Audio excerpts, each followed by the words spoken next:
In today's video, I am going to teach you how to use Microsoft Teams channels. Start by opening Microsoft Teams in your web browser and go to the team or community where your channel lives. In the left panel, select the channel you want to work with.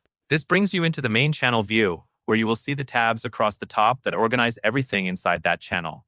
First, click Files. This is where Teams keeps the documents and media shared in this specific channel. Using files is helpful because it keeps resources separated by topic instead of mixing everything together across the whole team.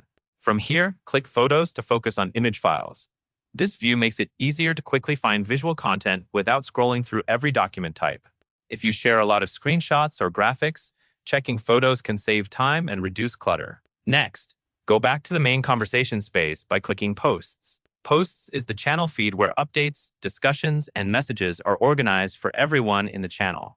This is the best place for announcements and ongoing conversations because it stays visible to the whole group. Now, open the Channel Options menu. You will typically find this by selecting the channel name area or the menu icon next to the channel. From the menu, choose Edit Channel.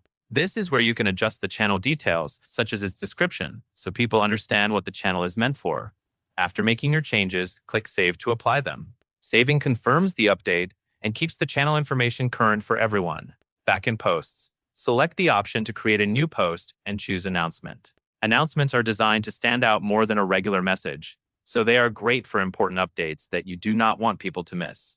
After that, locate the Events option in the channel.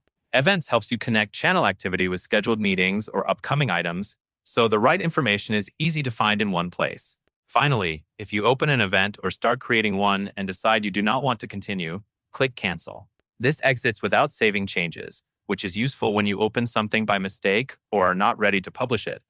That covers everything you need to know. And that is all there is to it.